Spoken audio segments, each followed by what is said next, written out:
Bismillahirrahmanirrahim. Assalamualaikum warahmatullahi wabarakatuh. Bismillah, alhamdulillah, wassalatu wassalamu ala rasulillah Muhammad ibn Abdullah wa ala alihi wa sahbihi wa man walah. Subhanaka la ilma lana illa ma'allamtana innaka antal alimul hakim. Wa tub alayna innaka antat tawwabur rahim. Allahumma hdina wahdi bina. Waj'alna sababan liman ihtada birahmatika ya arhamar rahimin.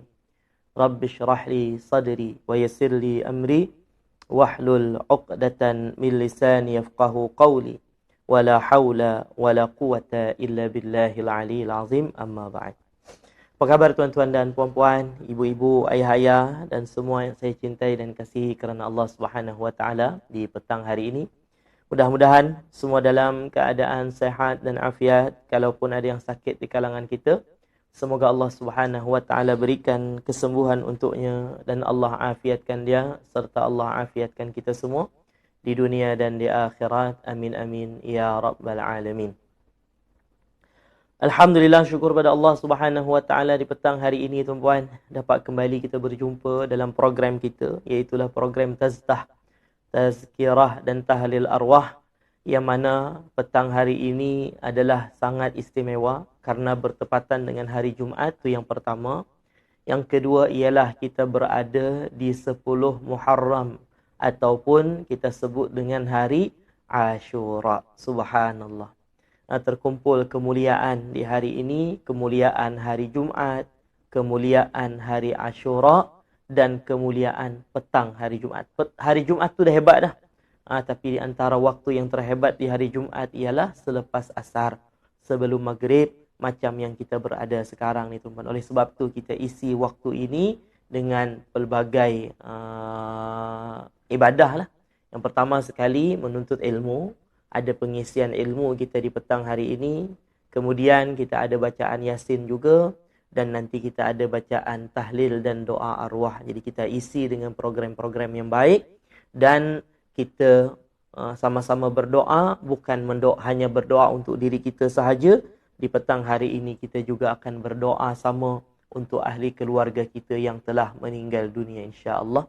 Dan istimewa juga di petang hari ini tuan-puan, kita akan buat pengumuman 3 pemenang doa terbaik yang memberi doa, yang mendoakan Abang Luqman hari itu minggu lepas pada 21 hari bulan Julai ni, hari kelahirannya. Kan seminggu dah berlalu, dalam Facebook saya letak gambar tu dan begitu ramai yang mendoakan, ada 250 lebih tak silap saya. Dia punya doa tu banyak, kita pilih 3 tuan-puan. Padahal semua doa tu hebat. Tak boleh nak pilih semua hebat. Tetapi ini ada 3 ni adalah yang terhebat di antara yang hebat. Ni tuan-tuan. Jadi nantikan siapa, mungkin nama ibu-ibu, ayah-ayah yang tengah tengok live ni sekarang. Okey, baik. Kemudian di petang hari ini juga kita ada pengumuman, insya-Allah. Pengumuman pengumuman lah pemenang. Kita akan ada buat cabutan bertuah. Kan cabutan bertuah ni, bertuah ni ustaz, tukar sedikit nama dia ustaz. Ada yang bagi tahu saya, ustaz tukar sedikit nama dia, buat jadi cabutan barokah.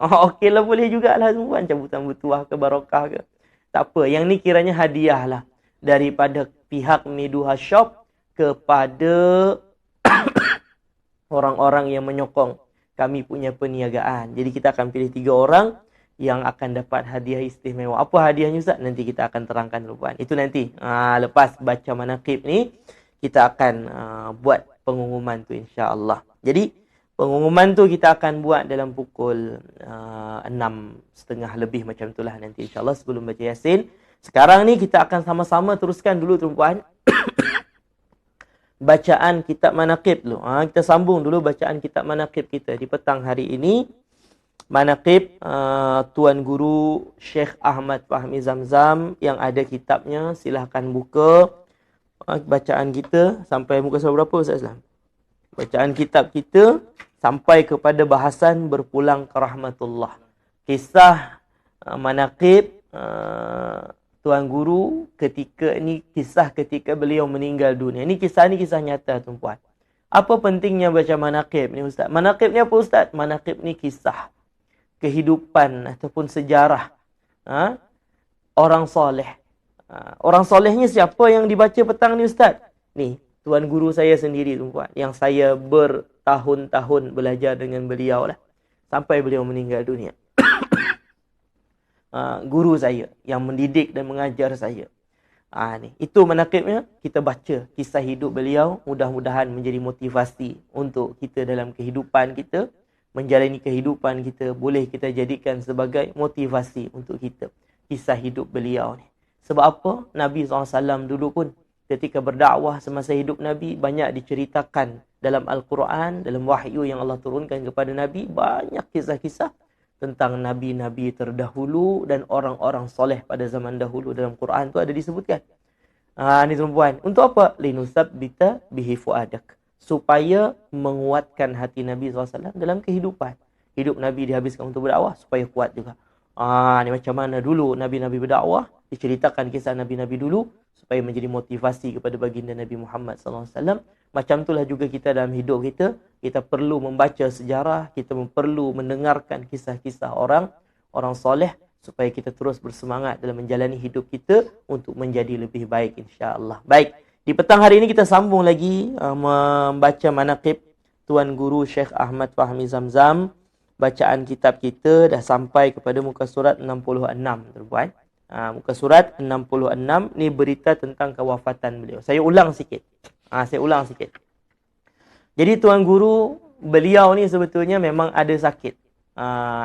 Tetapi di akhir hayat beliau, walaupun ada sakit, beliau tetap mengajar, tuan-puan. Dan kitab yang terakhir beliau ajarkan adalah kitab Syama'il Muhammadiyah. Tetapi yang versi Imam Al-Ghazali. Bukan yang kita baca dalam program Aqsa tu, itu versi Imam At-Tirmizi. Yang diringkaskan oleh Ustaz Hazri Hashim Al-Bindani. Ni. Yang dibaca oleh Syekh Fahmi adalah Syama'il yang disebutkan oleh Imam Al-Ghazali. Bahasanya sama. Tentang kepribadian baginda Nabi SAW. Jadi baca Syama'il tu. Dan kebetulan pada ketika itu bulan Rabiul Awal. Memang orang akan baca kisah-kisah tentang Nabi SAW. Jadi Syekh Fahmi berjaya mengkhatamkan pengajian tu, menyelesaikan pengajian tersebut sampai ke ujung, tuan-puan. Subhanallah. Dalam kitab manaqib ni ada gambar beliau. Itu ada gambar daripada video beliau mengajar kelas terakhir beliau. Lepas tu dia tak mengajar dah, lepas tu beliau sakit. Sakit tak sedarkan diri. Ni macam mana ceritanya sebelum ni dah dibagi tahu. Beliau pada hari Rabu, malam Rabu. Rabu malam Khamis, artinya beliau apa, tuan-puan? Beliau solat Maghrib Isyak, jamaah takdim, masih lagi berjamaah. Dia orang sakit, kita boleh jamaah takdim. Bukan orang musafir saja. Di antara perkara yang boleh membuatkan kita boleh untuk menjamak solat kita, ialah ketika kita sakit. Sekali buat terus, sama ada jamaah takdim ke ataupun jamaah takhir. Sekali buat terus. Itu boleh lah, tapi jarang-jarang lah kita selalu buat jamaah takdim, jamaah takhir ni time musafir lah. Kan, time sakit ni kan, tak lah. Rasa tak biasa, Ustaz, rasa macam mana entah. Tapi daripada hukum boleh. Jadi Syekh Fahmi buat solat jamaah takdim terus. Maghrib dengan Isyak. Solatnya tu, tuan-puan, berjamaah. Ni solat terakhir beliau. Habis Isyak, beliau balik ke rumah, pergi tandas, semua bersih-bersih badan. Lepas habis semua mandi, bersihkan badan, bersuci. Lepas tu beliau dah tak sedarkan diri. Orang hantar ke hospital, beberapa hari koma, tak sedarkan diri, sehinggalah beliau meninggal dunia. Artinya penutup amalan beliau itu ialah solat berjamaah masih lagi. Lepas tu dah tak sedarkan diri dah, lepas Isyak tu tak sedarkan diri. Orang yang tak sedarkan diri itu memang tak wajib dah buat ibadah apa, solat pun tak ada dah kewajipan untuk dia. Tak sedarkan diri sampai beliau meninggal dunia. Ada beberapa hari jugalah. Tetapi penutup amalannya adalah luar biasa. Dah bersedia bersihkan badan, siap-siap, tuan-puan. Lepas tu dah sedarkan diri. Beliau tahu dah ini last mungkin. Hayat beliau. Lepas tu taklah beberapa hari jugalah beliau dekat hospital dan tak sedarkan diri sehinggalah beliau meninggal dunia. Macam mana hari ketika beliau meninggal dunia? Yang ni akan kita bahas di petang hari ini pada muka surat 66. Ni tanda orang soleh ketika meninggal dunia, ada tanda-tandanya. Tanda orang soleh, orang yang hebat, yang mulia di sisi Allah ketika dia meninggal dunia, dia ada tanda-tandanya daripada alam sekitar ni kita boleh nampak, tuan-puan. Macam mana? Bersama-sama kita dengarkan. Atau kita teruskan bacaan manaqib kita pada muka surat 66. Terus, silakan Ustaz Islam. Bismillahirrahmanirrahim. Kita dapat bersaksi saat hari beliau wafat itu, awan seolah berkabung dengan kewafatannya sebab dari pagi hingga ke petang dan sampai jasad beliau dikebumikan. Matahari seolah bersembunyi di sebalik awan mendung dan cuaca redup sepanjang hari. Serta sesekali berderai air mata dengan lembutnya. Begitulah dengan keadaan hati kami, para murid serta muhibbin beliau. Sama ada yang berada di Indonesia ataupun yang berada di negara jiran Malaysia, Singapura dan Thailand. Semua mereka bersedih dengan pemergiannya. Di hari kewafatan beliau daripada pagi tu, beliau meninggal pagi subuh lah, tuan-puan. Saya di antara orang yang pertama dapat mesej daripada dekat Malaysia ni, dapat mesej daripada kawan saya. Kawan saya tu namanya Helmi. Nama Helmi. Helmi ni adalah anak saudara kepada Syekh Fahmi lah. Anak saudara kepada isteri Syekh Fahmi. Jadi Helmi mesej, Ustaz Helmi mesej. Biasalah dia mesej singkat je. Salam, Abuya dah tak ada. Dia kata. Terkejut saya pagi-pagi tu. Pagi-pagi tu kita baca Yasin kan. Ustaz Aslam pun ada time tu. Masa saya masih di pusat pengajian Sirajul Munir lagi. Memang terkejut lah, tuan-puan. Memang terkejut dapat pengkhabaran tu. Masya Allah. Baik. Jadi daripada pagi tu cuaca mendung. Cuaca mendung. Dekat sini pun sama kan? Jauh tu jarak dia. Macam mendung je, tuan. Cuaca mendung kan sampai ke petang. Macam tu. Macam pelik. Satu dari bila kita tengok live tu, pengebumian beliau memang dibuat secara live, ada orang buat live. Semua cakap dekat Singapura macam tu, dekat Malaysia macam tu, macam di negeri-negeri orang tengok live tu lah. Sama, tempat kami pun tengah mendung. Dekat Thailand pun tengah mendung, tuan-puan. Ini tanda hamba Allah yang saleh. Ini tanda hamba Allah yang saleh. Dia ketika meninggal dunia, langit pun ikut bersedih. Mendung, memanjang. Sampailah beliau dikuburkan dan kadang ada gerimis-gerimis hujan. Dan kita rasakan dekat Malaysia jauh ni, kita tanya Ustaz Aslam time tu kan, memang mendung. Suasana pagi tu dia tak panas, tuan-puan. Time-time lagi-lagi lah, time nak dikuburkan tu memang jadi hujan. Subhanallah. Macam tu. Macam awan mendung yang saya ada tu. Ada gambar dekat situ letak tu. Macam tu. Redup, gelap je. Seakan-akan ikut bersedih. Bukan dekat Banjar sahaja. Dekat negara sebelah-sebelah ni, Malaysia, Singapura, Thailand. Semua rasakan benda yang sama dan melihat suasana yang sama. Ini luar biasanya seorang ulama yang ikhlas dalam berdakwah ketika meninggal dunia. Baik, seterusnya. Bahkan sebahagian mereka seperti tidak percaya akan kejadian itu. Sebab mereka baru sahaja mendapat butiran-butiran hikmah dari beliau pada pengajian akbar kitab Syama'il Rasulullah beberapa hari yang lalu. Ada sebahagian dapat kabar tu, betul ke? Beritanya sahih ke? Kan, orang kan bila ada berita ulama, orang tanya tu bersahih ke? Rasa macam tak percayalah. Hari tu baru lepas pengajian, ikut kelas beliau. Hari tu baru lepas dengar kuliah beliau, tengok live beliau. Dah tak ada. Orang ramai yang terkejut, tuan-puan, atas kepergian beliau. Baik, kenapa? Kerana baru beberapa hari dengar beliau, tengok live beliau mengajar. Ni, baik, seterusnya. Jadi pemergian beliau membuat hati mereka tersentak sehingga mereka seperti tidak percaya dengan berita kewafatan beliau yang baru sahaja mereka dengar itu. Baik, seterusnya. Para keluarga dan murid-muridnya berpusu-pusu datang melihat serta mencium wajahnya untuk terakhir kalinya. Bila dapat je berita pemergian beliau pagi itu, maka pagi hari Sabtu tuan, pagi hari Sabtu tu, maka orang kata ramai orang datang ke Pondok Yasin. Sebab kenapa Ustaz tahu? Sebab live, tuan-puan. Sebab ada di Pondok Yasin tu ada tim yang memang mereka buat live. Kita ramai daripada live tu kita tengok berpusu-pusu orang datang, tak putus-putus, tak henti-henti orang datang.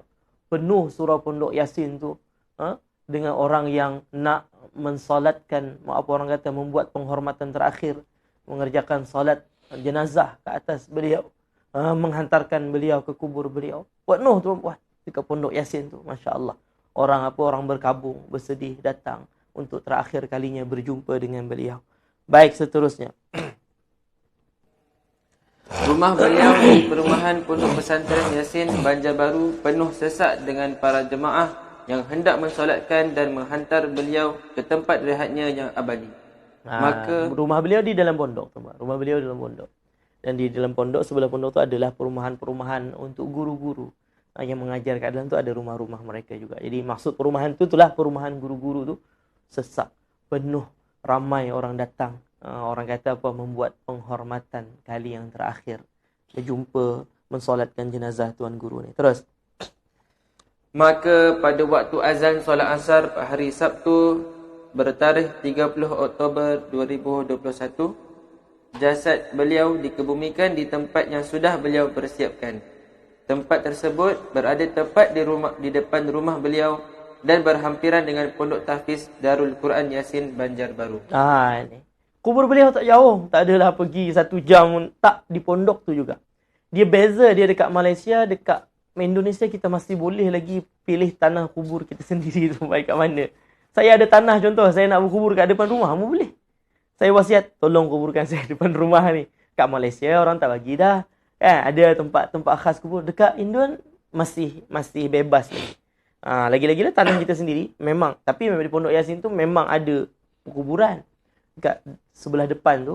Tapi di depan rumah Syekh Fahmi ni, betul-betul depan rumah Syekh Fahmi, itu memang ada kubur-kubur. Itu kubur tanah yang memang disediakan oleh Syekh Fahmi untuk orang-orang yang banyak berjasa kepada Pondok Yasin. Ada dah nama-nama kat situ. Salah satunya ialah nama Syekh Fahmi sendiri kat situ. Ni beliau, bila ada orang tetamu datang, ni kubur, okey, kubur saya nanti kat sini. Beliau sudah sebut macam tu. Ni nanti kubur saya kat sini, sebelah sini. Dan memang terkabul hajat beliau. Beliau dikuburkan di tempat yang beliau memang dah sediakan. Ni orang-orang ulama-ulama hebat ni. Kita tak tahu tu kan, di mana kita nak berkubur kan. Orang dulu kain kafan dah siap dah ke atas tu. Orang soleh tua-tua dulu. Kain kafan dia dah sediakan dah. Ini kain kafan mak. Nanti mak meninggal ni guna kain kafan. Dia sedia ada tumpuan. Kita ni macam tak mati. Tak ada persediaan langsung dengan kematian. Beliau ada sedia. Tanah kubur pun tak tahu dah. Keluar daripada rumah je nampak dah depan-depan ni. Inilah nanti tanah yang di sini dah saya akan berkubur. Di depan rumah beliau dan di sebelah pondok Pondok Yasin. Jadi satu cawangan dia lah. Satu bahagian tu memang khas untuk pelajar tahfiz Quran, disebut dengan Darul Quran. Bangunan tu bangunan Darul Quran, sebelah tu kelas-kelas dia. Pondok Syekh Fahmi, kubur Syekh Fahmi memang berada tepat di sebelah daripada Darul Quran. Ni beliau dah cakap, beliau memang itu hajat beliau. Beliau kata, sini kubur, sebelah ni nanti akan dibina tahfiz Quran. Dan terkabul hajat beliau, tuan-puan. Di antara orang yang banyak tolong hari tu tetamu kita, Tuan Haji Ahmad Tiflah, itu yang banyak menolong dan membantu merealisasikan cita-cita Syekh Fahmi untuk membina Darul Quran. Beliau kata apa semasa hidup Syekh Fahmi? Syekh Fahmi kata, saya nak kubur kat sini supaya saya dapat berkat daripada budak-budak yang tak putus-putus baca Quran. Yalah, orang hafal Quran. Tak ada, jarang-jarang baca Quran. Memang selalulah. Kalau tak menghafal, ulang murajaah hafazan. Itulah.